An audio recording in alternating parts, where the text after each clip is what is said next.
This was the scene for 3 nights at the beginning of the spring semester, as some 300 student volunteers helped the Office of Development with the first Purdue Phonathon. In 6 hours, they contacted over 3,700 Purdue alumni who pledged more than $30,000 to the university's annual fund, which is used to support scholarships, and the Dean's and President's funds. In late January, the university was snowbound for several days by the worst blizzard ever recorded in this part of the country. Transportation was disrupted for over a week. And of course, that meant a lot of meetings, conferences, and other campus visits had to be rescheduled, including hundreds of interviews at the University Placement Service. In mid-February, lines formed outside the office before 8 a.m., like they do in times when jobs are scarce. But job opportunities for Purdue graduates were generally plentiful this year. 633 companies sent representatives to campus, and some 3,000 students had interviews with an average of 7 companies each. Director Dick Stewart and his staff also provided individual counseling and group discussions on career planning for about 5,000 students. They received and posted well over 1,000 job notices from employers who didn't come to campus, and they helped many alumni who requested it by notifying them of job openings in their fields. For Purdue's many co-op students who need on-the-job experience every other semester as part of their studies, the Placement Service helped arrange 2 days of special interviews with representatives from 94 cooperating employers. It was the biggest and best event of its kind ever held anywhere. In early February, cold weather and a coal strike caused the university's outside supply of electricity to be cut in half. By the end of the month, we were using only 42% as much as normal. But the situation was getting worse, and it looked like the university might have to close. In an effort to avoid that, plans were announced to conserve even more by extending spring vacation until the situation improved. Fortunately, the strike ended in time to make that unnecessary, and the semester continued on schedule, with Purdue hosting and taking a close 4th place in the Big Ten indoor track meet. The first conference record in a new event, the 60-yard high hurdles, was set by Purdue's Kim Kamek, a sophomore. In the finals for the 1,000-yard run, junior Joe Mensick gave his competition and 1,500 track fans their money's worth with this fine effort, good for 2nd place. Freshman Barry Davis scored in both the triple jump and the long jump, and Ken Sumbry took 3rd in the 880. Noel Rubel, Purdue's veteran high jumper and team co-captain, won his 3rd straight indoor championship with the bar at 7'2", a quarter inch under his school record. On his try for a conference record at 7'3 3/4. What's there to say, but nice try, Noel. During Gala Week, the Boiler baseball team showed the visiting Badgers what they'd been working on in their first season under new head coach Dave Alexander. Defense was the first emphasis of the former Purdue pitcher and first baseman, because that's been the team's main weakness for several years. Though spring training was nearly wiped out by bad weather and lack of power for lights in the field house, the team nevertheless managed to improve on its 1977 average by 1.5 runs per game, and to hold about half of its losses to only 1 or 2 runs. If they can improve as much in 1979, we ought to have something really great to report next year. The annual Founders Day banquet honoring the 25th and 50th anniversary classes was the setting for the presentation of several alumni-sponsored awards. I would, at this time, like to announce the winners of the 1978 Helping Students Learn Award. Would the winners... The academic prize was shared by a team of 3 educational psychologists, Assistant Professor Russell Ames, Professor John Feldhusen, and Professor Catherine Linden. The results of their joint project for improving the design and construction of college courses has already been proven in many courses at Purdue and elsewhere. The winner of the Alumni Service Award was John F. Cook. And Dr. Eugene P. Berg was presented with the Distinguished Alumnus Award.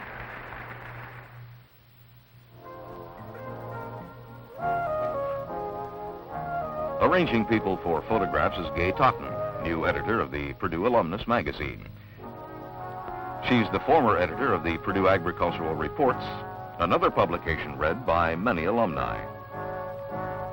A campus landmark disappeared this summer when the old Pierce Conservatory was torn down to make room for a new classroom office laboratory building to house the Psychological Sciences Department. Priced at over $7 million, it will contain about 350 rooms and be connected on 2 levels with the department's present laboratories in Stanley Coulter Annex.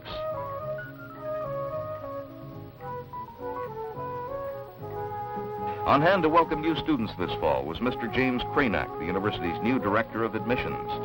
He came from a similar position at Kent State University, where he earned an outstanding reputation for his work in high school relations and student recruitment. The total student enrollment on campus this fall reached a new record of 30,445.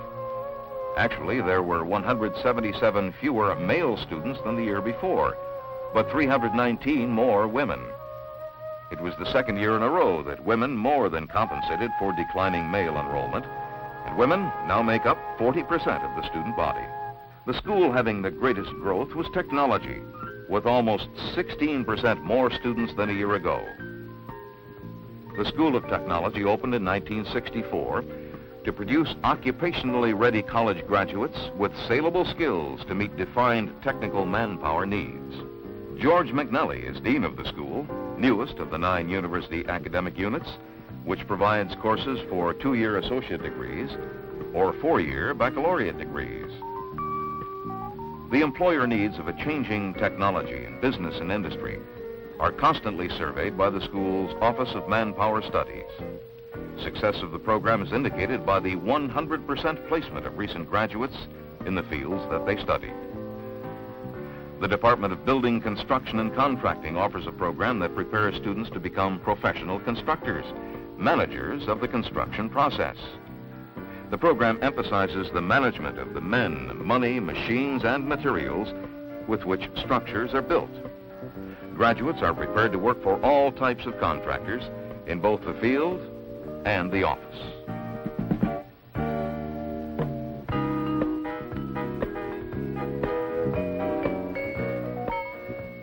Engineering technology courses stress production rather than design. The Department of Mechanical Engineering Technology offers a program that prepares students to become laboratory technicians, engineering aides, plant maintenance men, layout men, production assistants, and technical salesmen.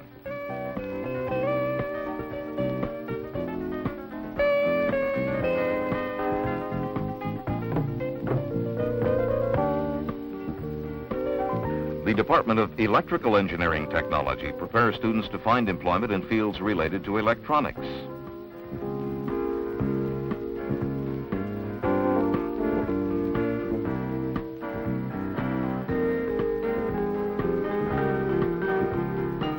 The Department of Aviation Technology offers complete programs in 3 specialized areas: flight, maintenance, and avionics.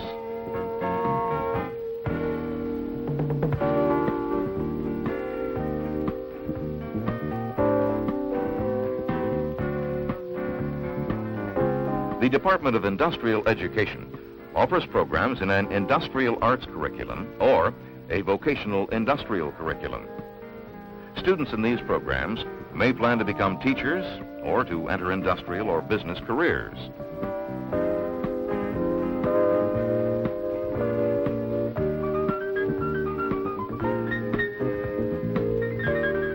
The Department of Supervision offers a program designed to meet the needs of individuals who wish to improve their skills as first-line supervisors, as well as their educational base. Advanced programs prepare students to enter careers as first-line supervisors for business and industry.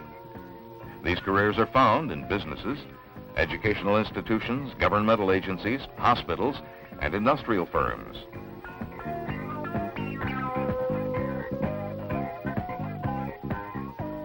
A computer technology program, new this year, is recommended for students with high background interests in math, science, or business.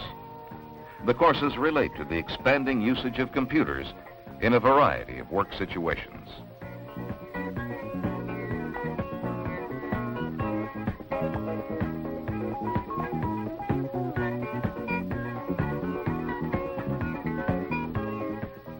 The Department of Nursing, in a state of growth and transition, is expected to leave the School of Technology in 1979 in a step toward becoming a separate school. Many types of research are carried on at Purdue University. More than 60 research groups in various schools and departments are studying cancer or cancer-related problems. The new Purdue Cancer Research Center was established to help coordinate an interdisciplinary effort. A $1.5 million grant from the National Cancer Institute enabled the center to push ahead. In the School of Pharmacy and Pharmacal Science, workers grow and study cells in the mammalian cell culture laboratory. Help from the grant has enabled the various departments to centralize cell growth in this lab. In the Department of Medicinal Chemistry and Pharmacognosy, the drug metabolism of thiopurine as found in rat livers is studied. Use is made of a combined gas chromatography mass spectrometry instrument to separate, identify, and measure the chemical components involved in drug metabolism. In the Department of Biochemistry, research involves the development of muscle cells in the embryos of chickens. Similarities in the growth patterns of embryo muscle cells and cancer growth patterns in humans are being explored.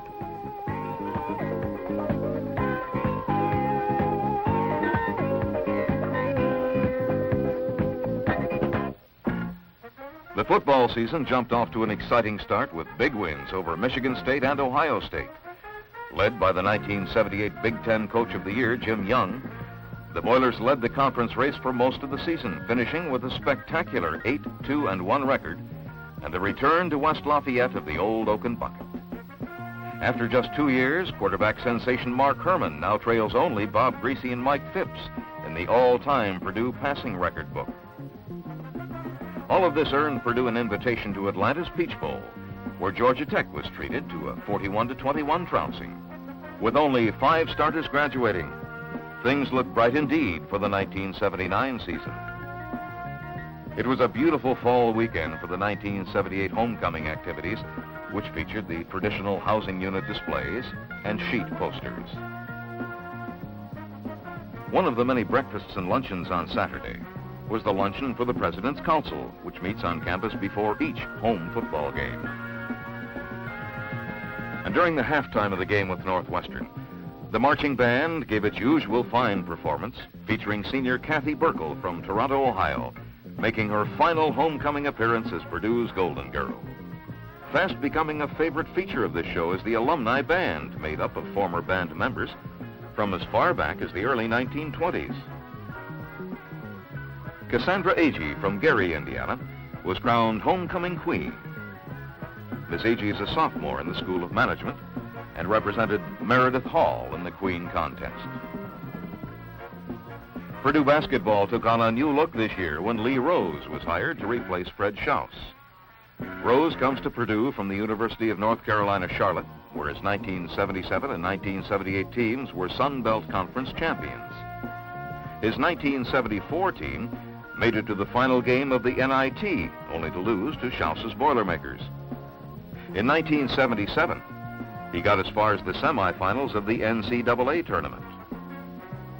1978 ended with the Boilers looking forward to Big Ten play, with a record of 10 wins and 2 losses, and the championship of the Rainbow Classic at Honolulu. The Purdue Varsity Glee Club performed for a freshman first-nighter this fall, led by William Luman in his 5th year as director of Purdue Musical Organizations.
from above. On Wednesday, he told me to have more faith. On Thursday, he gave me just a little more grace. On Friday, he told me just to watch and pray. On Saturday, he told me just what to say. On Sunday, he gave me the gift divine, just to let my